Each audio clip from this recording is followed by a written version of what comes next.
Hello, hello. Welcome to the highest value museum robbery in history. So this is the one I was alluding to back in October about another one that was super intriguing to me. This is the heist at the Isabella Stewart Gardner Museum. It does tug at my heart a little bit. This is just an ongoing big story, and I just wanted to share it with you today. The combined value of the stolen artworks for this one is estimated at $500 million. The one for the Louvre heist was $102 million.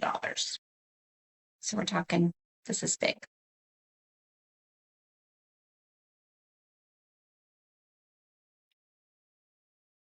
This is a peek inside the museum.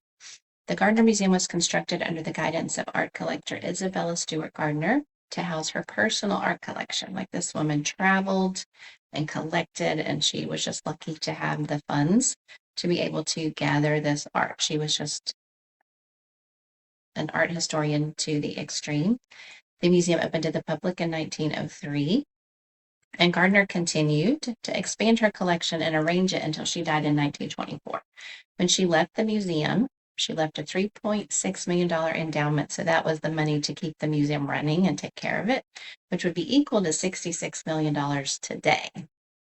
One key thing to know as we go forward is that her will stipulated that there would be no changes.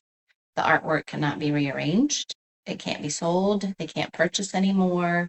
They can't add anything to the collection. It is frozen in the States. The robbery occurred early on Sunday, March 18th in Boston, Massachusetts, right around the time of like a massive St. Patrick's Day parade. The two men were dressed as police officers, and they were witnessed at around 12:30 a.m. by some people who had been attending a St. Patrick's Day party near the museum.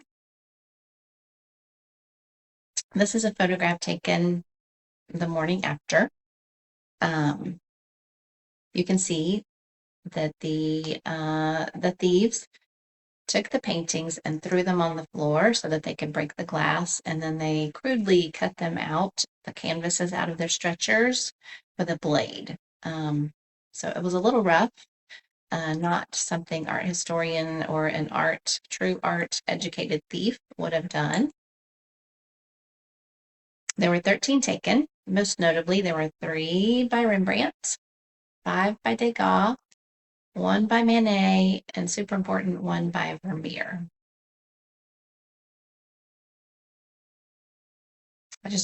I know these are small, but I just wanted to give you a little peek into the assortment of things that were taken.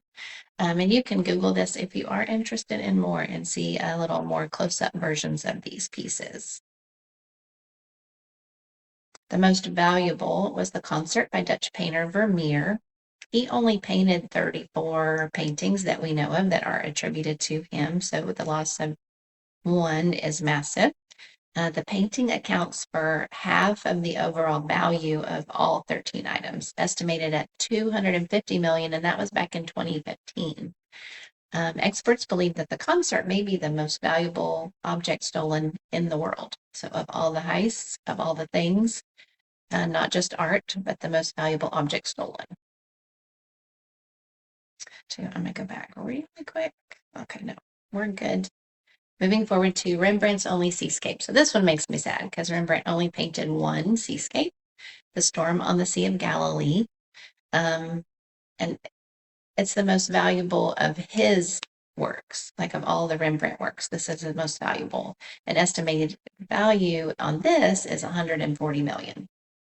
So the empty frame that once held Rembrandt's seascape, as well as all the others stolen that day, they remain empty in the museum today. And that was 34 plus years ago that the robbery occurred. So it is the single largest property theft in the world. So not just art, but property. And this largest art heist in history is still unsolved. Federal prosecutors stated early on that anyone who willingly returns the items would not be prosecuted. But in addition to that, the statute of limitations ran in 1995 as well. So anyone associated with it, like if they do find them, they can't be prosecuted because time has run out for that prosecution to occur. These are pencil sketches of the thieves. Again, they were dressed like police officers. They were not art experts. The eclectic mix, the wild, the strange mix of items that they stole puzzled the experts. While some of the paintings were valuable, they passed by other works by Raphael, Botticelli, and Michelangelo and left them undisturbed, opting to take relatively valueless items such as the goo and the finial. The thieves did not even go to the third floor where Titian's paintings hung, and there's one Titian in there that was the most valuable painting in the city. The robbery lasted 81 minutes. They were in there for a while, right? In 2013, the FBI thought they had made significant progress and were linking the robbery to the Boston Mafia, but still unsolved, right? I did get to go to the museum, like I talked about how I planned ahead for this trip in May of 2024. The picture on the right, well, all of these pictures are showing the interior courtyard. So this is all surrounded by the building and is stunningly beautiful and changes with the seasons. You do have to plan ahead. They do sell out every day. And your tickets you purchase are for a specific window in time.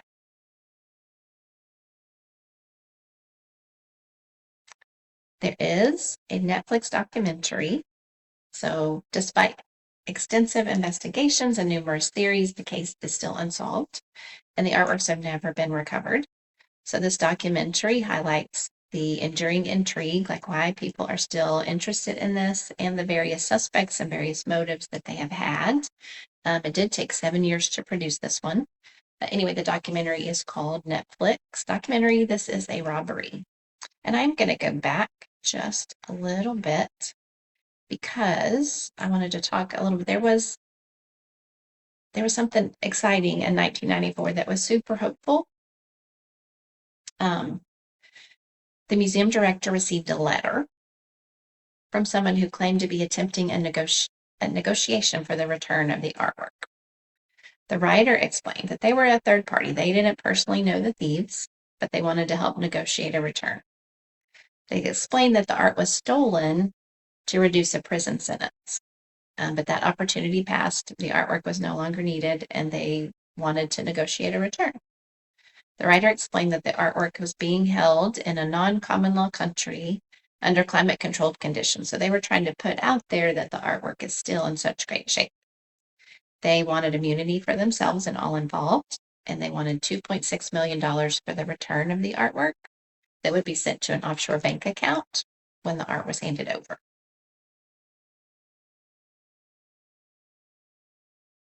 If the museum was interested in negotiating, the people said that they needed to put a coded message in the Boston Globe newspaper. To establish credibility, the person writing the letter did give details that only the FBI and the museum knew at the time. So again, this looks super, super hopeful, right? I wish it would have panned out. So the director thought this was a super strong lead. So she contacted the FBI, who contacted the newspaper, the Boston Globe, and they did put a coded message in on May 1st of 1994. The director of the museum received a second letter a few days later where the writer acknowledged that they had seen that the museum was interested in negotiating, but that they had also become really scared. They perceived a massive investigation by federal and state authorities to determine their identity. So the writer explained that they needed some time to look at their options, but the museum never heard from them again. So it is to me, it's a super intriguing story. It is sad. It is very interesting to me that they have the empty frames up so that when you go in person, you can see where they would have been.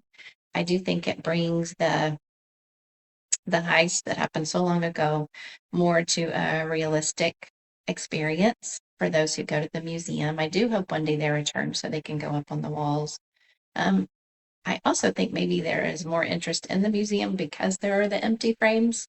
That's just my own thought. There are amazing works in here, like Michelangelo and Botticelli. I mean, she's got something from just about every major artist in her lifetime and before. So if you're ever in Boston, like this is worth your time. I'm going to go back to that slide with the documentary. That way, in case you ever want to check it out, it is pretty interesting. We watched this before my son left to go to school in Boston, so it kind of piqued our whole family's interest. All right. Thanks for joining me. Hope you'll have a great day.